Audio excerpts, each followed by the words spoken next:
Greenland map पर तो बड़ा दिखता है, लेकिन पॉपुलेशन सिर्फ 57,000, एक स्मॉल अमेरिकन सिटी जितना। अगर यूएसए ग्रीनलैंड को इन्वेट करता है तो नाटो खत्म, ट्रस्ट खत्म। ये सिर्फ ग्रीनलैंड की कहानी नहीं है, ये नाटो के फ्यूचर की कहानी है, यूरोप की सिक्योरिटी की कहानी है, और शायद वर्ल्ड वॉर 3 की भी।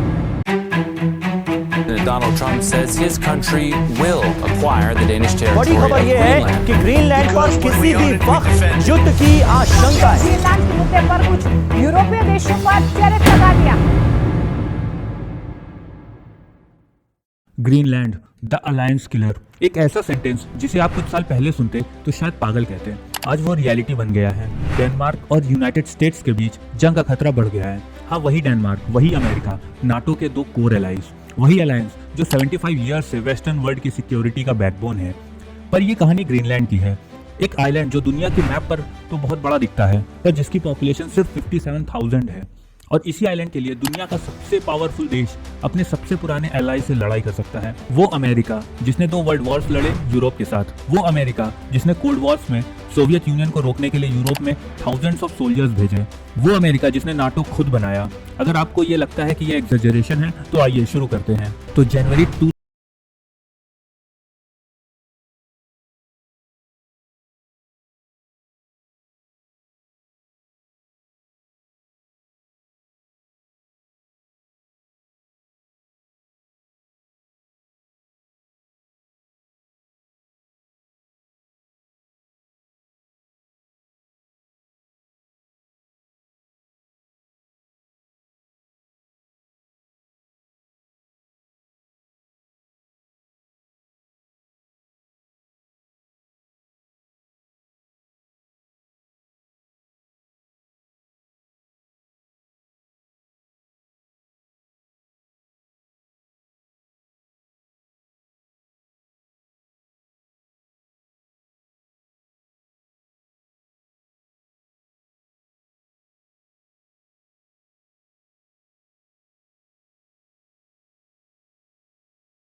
को इनफॉर्मल ऑर्डर मिल चुके थे कंटिजेंसी प्लान बनाने के। 14 जनवरी को वॉशिंगटन में हुई historic meeting Danish foreign minister, Greenland के लीडर ओरूप एगेड और यूएस साइड से secretary of state Marco Rubio और vice president JD Vance. Meeting 2 घंटे चली। जब खत्म हुई, डेनिश मिनिस्टर का चेहरा एकदम उतर चुका था। उनका कन्विक्शन था Trump sincerely want to take Greenland, पर किस प्राइस पर। एक यूरोपियन डिप्लोमेट ने एनोनिमसली कहा, we went there expecting dialogue, we came back realising they have already made up their minds. Europe ने रिस्पांस दिया। UK, Norway, France, Germany, Netherlands, Poland, Sweden और Finland, 8 देशों ने अपने थोड़े से सोल्जर ग्रीनलैंड भेजे। Joint exercise. मैसेज था डेनमार्क के साथ खड़े हैं। यह सॉलिडेरिटी का जेस्चर था, पर मिलिट्री इनसिग्निफिकेंट थी, सिर्फ 500 सोल्जर्स टोटल, पर सिंबॉलिकली ये बहुत बड़ा था। ट्रम्प का गुस्सा आग बन के फैला। 17 जनवरी को अनाउंसमेंट आया 10% टैरिफ उन यूरोपियन कंट्रीज पर जो ग्रीनलैंड में ट्रूप्स भेजे, और 1 जून तक 25% बढ़ाकर कर दिए जाएंगे अनलेस वो मान जाएं कि ग्रीनलैंड बेच दो। व्हाइट हाउस ब्रीफिंग में स्पोक्स पर्सन ने कहा कि president is committed to acquire Greenland, he sees it as a real estate transaction. If Europe wants to play games, we can play too. पर डेनमार्क और Greenland का stance clear था, Greenland is not for sale, no matter the price is. Greenland के prime minister Borup Egede ने एक emotional press conference में कहा, हम लोग बीस्ट नहीं हैं जो बिक जाए। ये हमारे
कुछ खास डिफेंस नहीं है। हिस्टोरिकली डेनमार्क ने ग्रीनलैंड को मिलिटरली डिफेंड करने के लिए यूएस पर भरोसा किया। यूएस की वहां पिटुफिक्स स्पेस बेस है, यूएस वहां सोल्जर्स रखता है। डेनमार्क खुद सिर्फ 150 मिलिट्री और सिविलियन पर्सनल रखता है। छोटे छोटे 6 मिलिट्री फैसिलिटीज हैं। अब डेनमार्क ने अनाउंसमेंट की है कि 1000 कॉम्बैट रेडी ट्रूप्स डिप्लॉय कर रहे हैं, पर 1000 सोल्जर्स भी ग्रीनलैंड जैसे मैसिव आइलैंड में क्या ही कर सकते हैं। वो बिना एयर सपोर्ट के, बिना एयर डिफेंस के, बिना हैवी वेपन के कुछ नहीं। ग्रीनलैंड में कोई फाइटर एयरक्राफ्ट नहीं है, कोई मिसाइल डिफेंस सिस्टम नहीं है, कोई रडार नेटवर्क नहीं है, कोई कोस्टल बैटरीज नहीं है, कोई सिग्निफिकेंट मिलिट्री इंफ्रास्ट्रक्चर ही नहीं है, नॉर्मली जैसा कुछ नहीं, कोई लार्ज स्केल कॉम्बैट नहीं, इराक या यूक्रेन जैसा कुछ भी नहीं। यूएस फोर्सेस सिंपली ग्रीनलैंड के मेजर एक्सेस पॉइंट कैप्चर कर लेंगे। मिलिट्री ट्रांसपोर्ट प्लेन्स उतरेंगे पिटुफिक्स स्पेस बेस में, दूसरे ट्रांसपोर्ट प्लेन्स उतरेंगे न्यूक एयरपोर्ट में जो रिसेंटली एक्सपैंड हुआ है कॉमर्शियली फ्लाइट्स के लिए। कानलुक, सिस्मुथ और इलुलिसत ग्रीनलैंड के दूसरे स्मॉल एयरपोर्ट्स भी सिक्योर कर लेंगे। फाइटर एयरक्राफ्ट सिक्योर करेंगे ग्रीनलैंड का एयर स्पेस। नेवी सिक्योर करेगी maritime approaches. Ground troops, probably marines या आर्मी एयरबॉर्न यूनिट डिप्लॉय होंगे हेलीकॉप्टर्स और ट्रांसपोर्ट प्लेन से। वो कैप्चर करेंगे ports, airfields, communication systems, government building. Greenland की कोई आर्मी नहीं है, पुलिस फोर्स है, पर वो आर्म रेजिस्टेंस नहीं कर सकती। डेनमार्क के जो 1000 सोल्जर्स होंगे वो प्रोबेबली पिटुफिक्स के अराउंड या न्यूक्स में होंगे।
तो नाटो इफेक्टिवली पैरालाइज्ड हो जाएगा।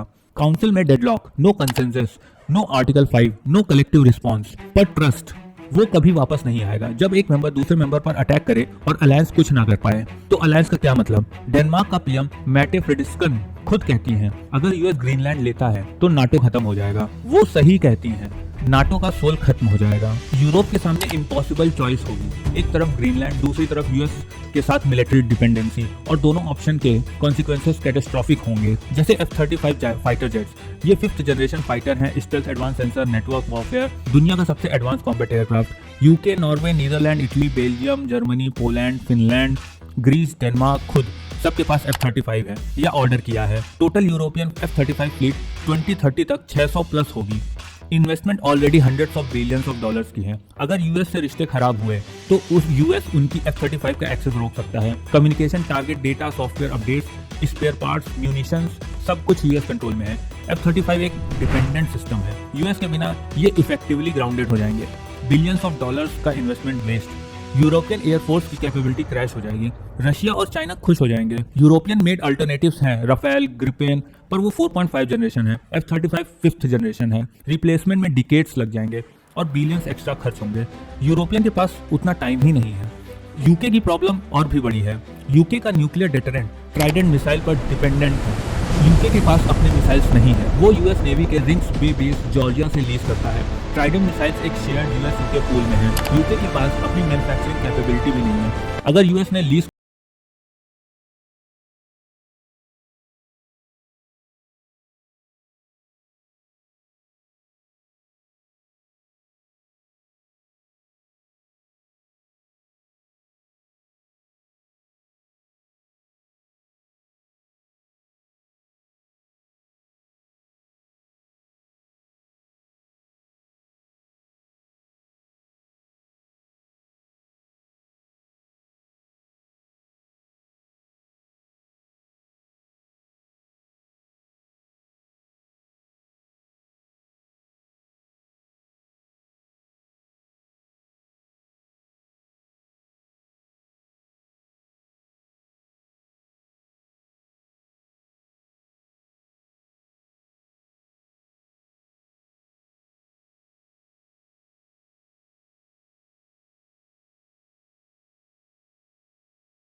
बोरोइंग कॉस्ट स्काई रॉकेट हो जाएंगी, interest rates spike, mortgage rates spike, economy में रिसेशन आ सकता है। पर यूरोप अपने ही एसेट्स की वैल्यू क्यों गिराएगा? खुद को ही नुकसान होगा। $2 ट्रिलियन का एस्टिमेटेड लॉस हो जाएगा। यूरोपियन सेंट्रल बैंक्स और पेंशन फंड्स को मैसिव लॉस होंगे और अल्टीमेटली दूसरे बायर्स मिल जाएंगे। सऊदी अरेबिया, कतर, जापान वो यूएस ट्रेजरीज खरीद लेंगे डिस्काउंट्स पर। लॉन्ग टर्म में यूएस स्टेबल हो जाएगा, यूरोप का नुकसान परमानेंट हो जाएगा। रियलिस्टिक ऑप्शन है अमेरिकन की बिग टेक कंपनी को टारगेट करना, Meta, Google, Apple, Amazon, Tesla पर फाइन्स या बैन। उनके यूरोपियन ऑपरेशंस बंद कर दो, उनकी रेवेन्यू स्ट्रीम रोक दो, उनके स्टॉक प्राइसेस गिरेंगे, यूएस स्टॉक मार्केट को डैमेज होगा, नैस्डैक क्रैश हो सकता है और यूरोप को उतना नुकसान नहीं होगा। और अगर हम यहाँ पे कनाडा को देखें तो कनाडा की सिचुएशन तो और भी डेंजरस हो जाएगी। ग्रीनलैंड यूएस के कंट्रोल में आया तो कनाडा कंप्लीटली सराउंडेड हो जाएगा। साउथ में यूएस, ईस्ट में ग्रीनलैंड, वेस्ट में अलास्का, नॉर्थ में फ्रोजन आर्कटिक, जहां भी यूएस की प्रेजेंस बढ़ जाएगी। यूरोप से कनेक्शन ब्लॉक, स्ट्रेटेजिक आइसोलेशन। और जब प्रेसिडेंट ओपनली कनाडा एनेक्स करने की बात करते हैं, 51st स्टेट की बात करते हैं, गवर्नर ट्रूडो कहते हैं, तो कनाडा के पास कोई ऑप्शन नहीं रह जाएगा। अपनी सोवरेनिटी के लिए न्यूक्लियर बॉम्ब बनाना ही पड़ेगा। Canadian public opinion already shift हो रहा है न्यूक्लियर वेपन्स की तरफ। Recent poll shows 40% Canadian supports exploring nuclear option. Greenland invasion के बाद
में एक Chinese submarine successfully Arctic ice के नीचे से ट्रैवल करी। फर्स्ट टाइम ऐसा हुआ। ये रियल थ्रेट है। पर यूएस का रिस्पांस ग्रीनलैंड पर फोकस, रॉन्ग प्रायोरिटी। रशिया भी आर्कटिक में एक्टिव है, नदर्न फ्लीट रिबिल्ड कर रहा है, न्यू बेसेस बना रहा है, न्यू सबमरीन लॉन्च कर रहा है, S-400 air defence system deploy कर रहा है, आर्कटिक शिपिंग रूट्स कंट्रोल करना चाहता है। अलास्का में थ्रेट्स इग्नोर हो रहे हैं, बेरिंग स्ट्रेट वल्नरेबल है। नॉराड के डेटा के अकॉर्डिंग 2022-2025 में टोटल 95 रशियन और चाइनीज इंकर्जन हुई। अमेरिकन और कैनेडियन एयरस्पेस में 91 अलास्का के वेस्ट में हुई और सिर्फ 4 ग्रीनलैंड के डायरेक्शन से, सिर्फ 4 आउट ऑफ 95। ये स्टैटिस्टिक्स खुद बोलती है। 2024 में एक इंसिडेंट में joint Chinese Russian strategic bomber petrol 140 nautical miles अंदर आ गया, अलास्कन टेरिटरी के।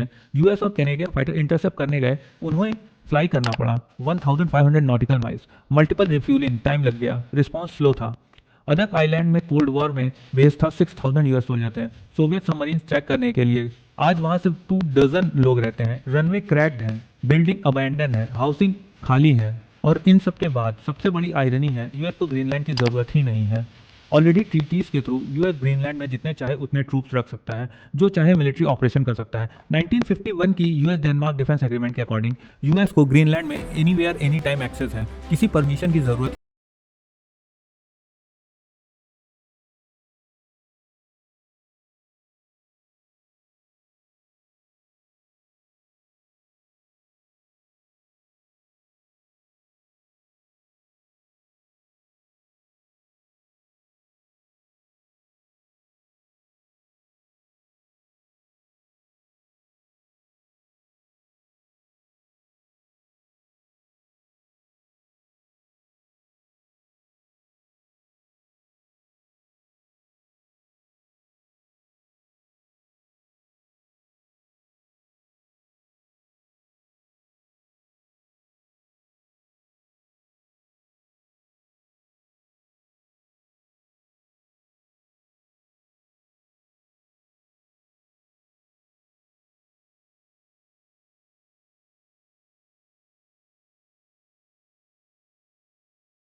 अपनी इकोनॉमी को रिस्क में डाल देना, अपनी रेपुटेशन को डिस्ट्रॉय कर देना।